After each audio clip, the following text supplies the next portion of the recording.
दीदी को तो हिंदुओं से और जय श्री राम से चिढ़ जैसी हो गई है। हिंदू कहीं भी होगा दुनिया के अंदर, हमारी सरकार डबल इंजन की सरकार उसके साथ मजबूती के साथ खड़ी रहेगी, उसकी सुरक्षा करेगी।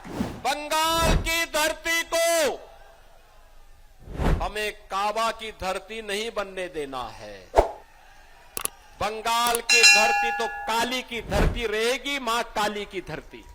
यहां पे धान उत्पादन करने वाला किसान निराश है, मछली उत्पादन लगातार घट रहा है, उद्योग यहां के बंद हो रहे हैं, 30 लाख नौजवान यहां बेरोजगार हुआ है। यूपी में 3 करोड़ युवाओं को रोजगार मिला है, लेकिन बंगाल में टीएमसी के गुंडे मोदी जी के द्वारा भेजे गए पैसे को हजम कर जाते हैं। माफिया राज हावी है, सैंड माफिया, लैंड माफिया, बागान माफिया, ये सभी हावी होकर के आपके हक पे डकैती डाल रहे हैं। और मैं तो आपसे कहने के लिए आया हूं, ये माफिया का उपचार भी बीजेपी है।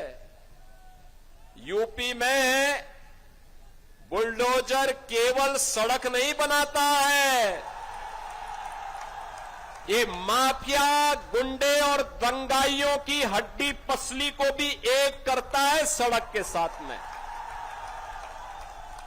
और ये केवल बीजेपी कर सकती है, और इसीलिए हम चाहते हैं कि बीजेपी की यहां पे सरकार बने, और बीजेपी की सरकार बनाने के लिए नरेश राय को यहां से विजयी बना करके भेजना पड़ेगा। नरेश राय को विजयी बना के भेजेंगे। बहन और भाइयों, बीजेपी का मतलब गौ माता को कटने नहीं देंगे और हिंदुओं को बंटने नहीं देंगे, इसकी गारंटी। आपके हक पर कोई घुसपैठिया आकर के कब्जा नहीं कर पाएगा, कोई कब्जा नहीं कर पाएगा। याद करिए, ममता दीदी को तो हिंदुओं से और जय श्री राम से चिढ़ जैसी हो गई है। जैसे उन्होंने कल संसद में आदि आबादी को मिलने वाले हक का विरोध किया, ऐसे ही उन्होंने सीए के दौरान सिटीजनशिप अमेंडमेंट एक्ट का भी विरोध किया था। Citizenship amendment act Bengal Bangladesh के अंदर जो बंगाली हिंदू है,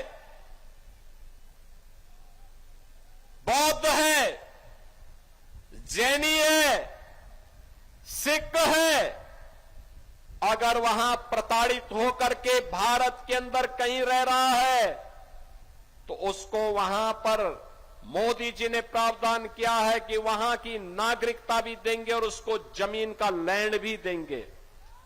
अभी मैं पिछले सप्ताह ही उत्तर प्रदेश के अंदर 1056 परिवारों को कब्जा दिया हूं, नागरिकता दिया हूं, जिन्हें बंगाल से निकाला गया था। सीए का विरोध टीएमसी, कांग्रेस, कम्युनिस्टों के द्वारा किया गया, लेकिन हिंदू कहीं भी होगा दुनिया के अंदर, हमारी सरकार डबल इंजन की सरकार उसके साथ मजबूती के साथ खड़ी रहेगी, उसकी सुरक्षा करेगी। और इसीलिए आज मैं आपसे कहने के लिए आया हूं, बंगाल की धरती को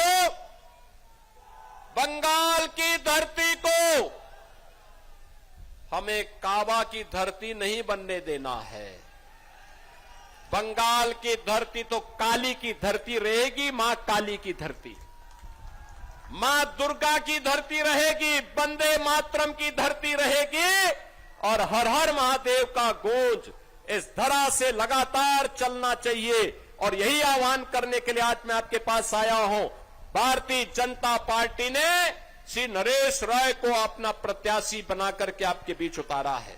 देखते रहिए स्वदेश न्यूज। अगर आप इस वीडियो को सोशल मीडिया हैंडल फेसबुक या इंस्टाग्राम पर देख रहे हैं तो हमें फॉलो करें, अगर यूट्यूब पर देख रहे हैं तो सब्सक्राइब करें और बेल आइकन दबाना ना भूलें।